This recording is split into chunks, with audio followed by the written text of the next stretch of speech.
Welcome to News Beats on NITV. This is our Abuja studio in Nigeria. I am Christine Opara. First, the headlines. Igbeke accuses Senate over 45 million naira compensation for Emordi. Disabled persons protest non-passage of bill. And women parliamentarians urged fellow women to sit up.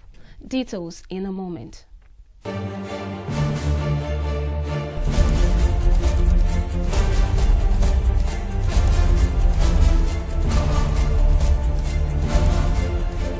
The newly sworn-in Senator Alphonsus Igbeke, representing Anambra North Senatorial District, has accused the Senate leadership for paying Mrs Joy Emordi 45 million naira, a second quarterly allowance which would have been for him.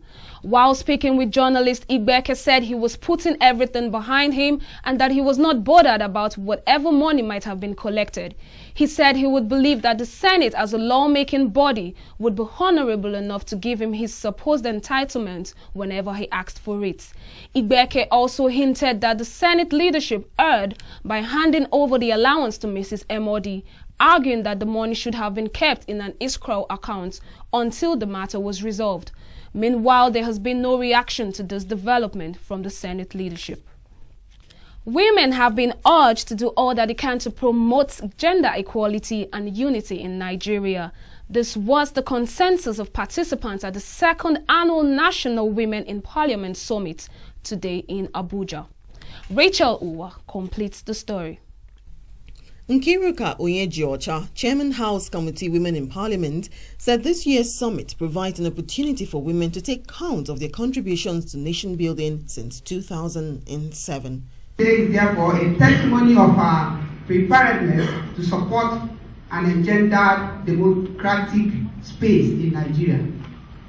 If you may recall, the Speaker of the House of Representatives, Right Honorable Dimeji Bankole, in February 2009, inaugurated the House Committee on Women in Parliament. This has become a platform where women in Parliament can contribute positively to national development. Today, the committee is a rallying point for women in Parliament nationally. The committee focuses on strengthening the women's political participation and democracy in Nigeria. We are working towards institutionalizing the platform to provide support for women in Parliament. Deputy Governor of Plateau State, Pauline Talin, who spoke on the role of women in Parliament in strengthening democracy and addressing gender inequality in Nigeria, urged women to keep their promises, as this is the only way they can get the support of the masses. If each woman in this hall, in our respective constituencies, keep faith to our promises, keep faith to what we had promised our electorate, we will give hope to more women coming after us. That is just the only magic and the only way to make a difference and to win more votes for ourselves and for those coming after us. The best you could do is to spend half of the day going around lobbying. So I would want to plead with us that this is a spiritual battle that we have to use wisdom to tactfully address it. We should not fight the men. We should make them understand the role that God has given us is a divine calling. It's a divine calling. And if we do it tactfully, with wisdom, we will win the support of our electorate. On the challenges facing women in politics, Honorable Abike Dabiri Erewa had this to say. The first challenge is just to succeed. Once you get there, you want to do your work, you want to do it well. See, because you are not many, when they say women are not each other's friends, if you have 300 women in the house, how many women will be looking at one another? So you see, the first challenge is to succeed. The second challenge, the major challenge is balancing your home and your career. You just have to strike a balance between your home and your career. And don't forget that you are most importantly a mother, some cases a wife. And you do not do anything at the expense of your family. So it's very important, balancing, striking a balance between both and succeeding in both. There's no point being a successful politician, successful businesswoman, successful professional and not being a successful mother. On her part, Former Speaker of Benue State House of Assembly, Honorable Margaret Ichuen, called on Nigerian women living in diaspora to support the cause of women in Nigeria. The Nigerian women in diaspora to also be part of us. Leaving this show of the sun does not mean they are not part of Nigerians again. They have their own quota to play to the development of women. They will also encourage the women to come out to participate in politics. We have a lot to offer to this country. And in every nation, if there is no woman, the nation cannot be well developed, because we are not trying to fight the men. We are trying to work together with them side by side. Women parliamentarians hope that the summit will encourage women to pursue their societal expectations. Rachel Owa for NITV. The National Association of Disabled Persons protest non-passage of their bill during plenary at the House of Representatives. Shayo Adebumi was there and now completes the story. The population of people living with one form of disability or the other in Nigeria is alarming. Often, some of them hang around in the streets begging for alms, giving credence to the belief that disabled people are beggars. Besides, because the practice seems to receive so much sympathy from members of the public.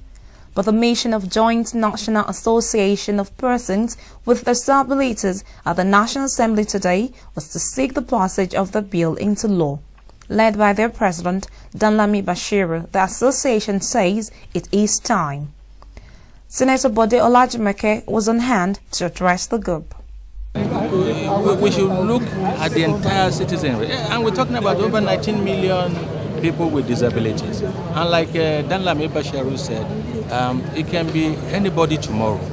Until we had an experience of a day experience in disability at the Senate last year, little did we realize that even our chambers are disabled unfriendly.